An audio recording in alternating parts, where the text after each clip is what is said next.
In today's video, we're going to be going over some skills that have some real issues in the game currently. It's March 11th, 2025, and as of today, here's a handful of skills that you really need to be on the lookout for. A lot of skills in Monster Hunter games are really awful at letting the player know numerical values and only vaguely hint at does better damage or does greatly better damage type stuff. It's something we've struggled with for years, but with wilds, it kind of seems to be on another level. There's skills that are reportedly testing differently on monsters in wild or in the wild versus training dummies, which makes skewed numbers a real problem. Part Breaker comes to mind as it's getting lower numbers on target dummies versus real monster fights like out in the wild. So there's kind of messy information out there. Regardless, I'm going to be going over the skills that are underperforming and just outright not working with certain attacks. Fair warning, the last skill in the video is the most important, but also kind of spoilery territory. I'm going to mark the chapter as spoiler just in case you're still going through the story. But with that said, let's get to it. Number one is going to be critical element. Now, I've seen a few posts on social media questioning if this skill is even working or not. From what I've gathered from multiple content creators and testers, critical element is indeed working. However, it doesn't greatly increase elemental damage on crits. It's just something along the lines of roughly 15% of the element, and that's only if it crits. Long story short, unless you're doing a ton of damage, like maybe water SAEDs with Charge Blade on Gravios, hitting for 600 damage a file, like, Team Darkside videos and whatnot, then just go for critical boost for flat out more damage. It's honestly just not worth it. Critical element honestly isn't worth it currently. Again, unless you're doing a lot of damage. Elemental damage, that is. Number two, Charge Master.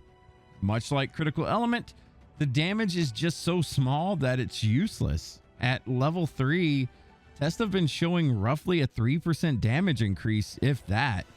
It's honestly not worth it at all, and hopefully this gets a buff. There's honestly way better choices out there than Charge Master currently. Number 3 is Burst. Now, Burst is actually a really amazing skill, but there's a pretty weird problem with it right now, and I don't know if this is working as intended, but elemental bowgun shots apparently just aren't working with Burst. It's just not working. If this is, like I said, intended or not, no one really knows yet, but it's just not working with elemental bowgun shots, which is kind of a big deal. But everything else, Burst is working fine, and honestly one of the strongest skills in the game currently.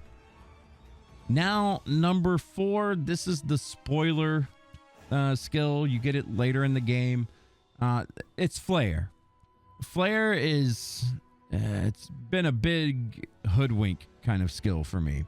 This one's actually huge, and like I said, myself along with a lot of other players were kind of duped into using this skill early on. Flare is supposed to make wounds happen, quote, significantly easier at level 5, and also deal a lot of non-elemental damage. That's great and all, but there's a problem. This skill doesn't work with every attack that you can use. Here's a list of attacks that Flare just doesn't work with, and some of these are kind of mind-boggling, to be honest. Switch Axe Wild Swing doesn't work with Flare.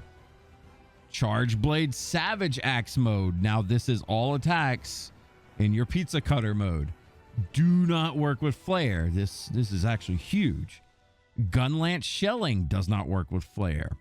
Descending Slash with Insect Glaive. Dragon Piercer and Thousand Dragons for bow. Blade Dance for dual blades. And all of your focus strikes. Now, these are just the skills that we currently know of that do not work with Flare. There's possibly more, but these are the ones that we do know and what I've gathered from other content creators, etc. This is why Flare kind of sucks, particularly for Savage Axe Charge Blade users and Gunlance Shelling. And you know, the other bread and butter skills like, you know, blade dance for dual blades. Really odd, but I guess balance wise it makes sense. Then again, maybe not really. I don't really know. It feels kind of silly, honestly. Flare could be so much better. Maybe they need to go through the balance books with this one again. I don't know. Hopefully in the future we get better descriptions on skills, like actual numerical values as opposed to increase more and greatly increase more. This isn't just a Monster Hunter problem. It's like a problem in gaming all around. I've seen it in multiple other games as well. But in closing, I do hope that this helps you in your skill choices somewhat. Don't take it the wrong way. Play exactly how you want to play and not what myself or some other content creator tells you to do. Games are more fun when you make them your own. So just be mindful of some issues that are currently in the game, but literally play how you want. If this video has helped you, consider dropping a like and a subscribe. I'll be doing more videos like this all throughout the life of Monster Hunter Wilds. Also, if you're looking for a crew to play with, check us out on Twitch. Every Monday through Friday, we host open sessions with a dedicated group of players who are more than happy to help or just randomly hunt with other players. Our good people community they're a glorious bunch. We've helped hunters since Monster Hunter World days, and we go back quite a few years already. Regardless, I want to say again, thank you for watching. Hope this helped, and good luck on your hunts.